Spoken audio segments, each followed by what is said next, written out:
braćo i sestre, a kad kažemo da nas je komunizam u nečemu oštetio, ja znam da svakome od nas je neko bio u partiji. To. Drugo, svi mi znamo, ja znam dosta ljudi koji su iskreno vjerovali tu ideju da nisu imali da izvinete gaće na zadnjicu. Od tog svog komunizma. Iskreno do kraja ostali skromni, pošteni, vjerujući da će doći proleteri svih zemalja, da će se ujediniti i tako da.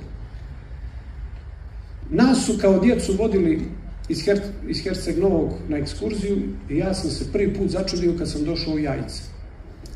Uveli su nas u prostoriju gdje je bilo zasjedanje Avnoja. Ja sam do tada mislio da su svi drugovi drugarice i da je, što je govorio moj pokojni kum, kaže, djeco, je li vas učio u školi da je Josip Broz bio bravar? Ja prvi kažem, kume, učena. Pa je li misliš da je bio bravar? Ja kažem, pa bio je bravar, tako nas učio. Bravar, je li? A jesi ga vidio kako jaše konja? A jesi ga vidio kako svira klavir? A jesi ga vidio kako nosi sablju?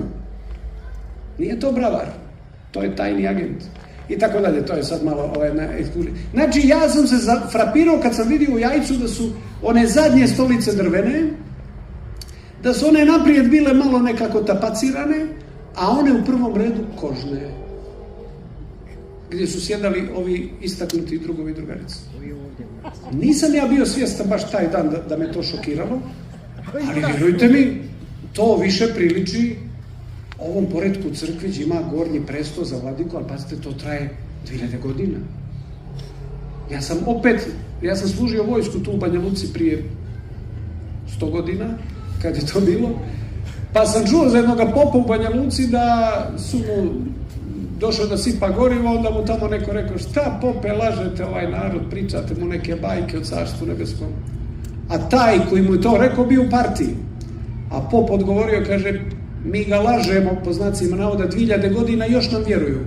A vi ga lažete 50 godina i više vam niko vam više u to ne vjeruje. Dakle, kad pričam o komunizmu, ne pričam protiv ljudi koji su iz uvjerenja se žrtvovali i poginuli za tu ideju, mnogi.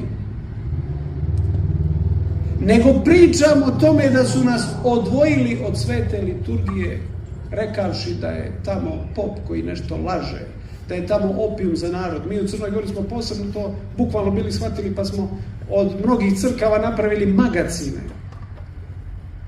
Ili, još je dobro, ako smo ovce spraćali, ovce su nekad i bolje od ljudi.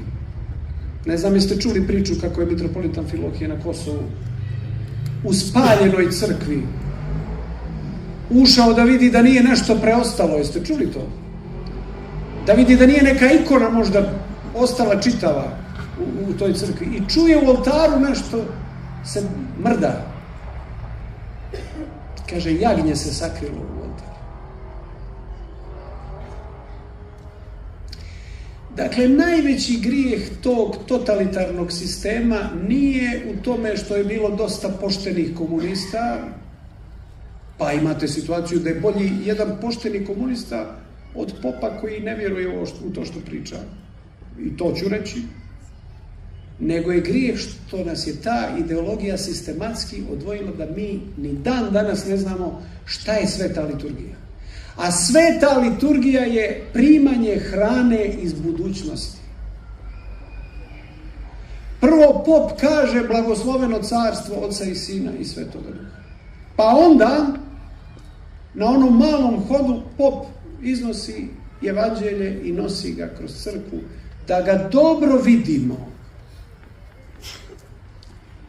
I zato, gdje je bilo mogućnosti, obično pri nekim dvorovima ili u nekim bogatim manastirima ili crkvenim opštinama, to se evanđelje okivalo u bakar, u srebro, u zlato, u dijamante. Ne zato što crkva voli da se razbacuje zemaljskim blagom, nego zato što se htjelo izdvojiti da je to dragocjenije od svakoga bisera. A šta je to?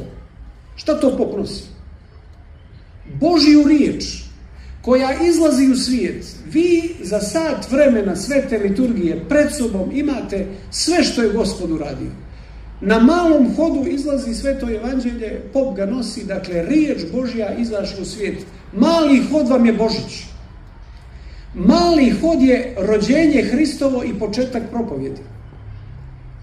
A na velikom hodu ide Gospod već da postrada. Ali između malog i velikog hoda izaći će prvo čtec da pročita apostol, pa će izaći sveštenik da pročita evanđelje, pa će onda sveštenik, ako se pripremio i ako mu je Bog dao, da kaže nešto na tu temu. Nešto aktuelno.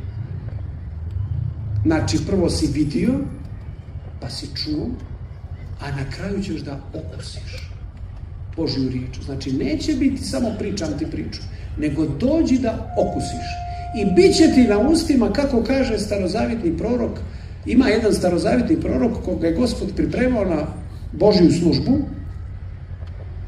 a on sve govorio, pa ne mogu ja, Bože, nisam ja dostojan da propovjedam Božju riječ. I onda mu je putem anđela spustio svitak, kao recimo ovu knjigu. I znate što mu je rekao? Pojedi to. On se začudio i rekao, kako da pojedem papir? Pojedi, to je Božja riječ. Ako ćeš da propovjedaš Božju riječ, moraš da je sažvaćeš. Pa kako kaže nastavnik i učitelj kad uđe u učionici? Dobar motiv. Kako kaže svaki pedagog ili učitelj djetetu kad ga nešto uči, bilo nebitno da li je matematika, da li moraš to da sažvaćeš ako ćeš to da znaš.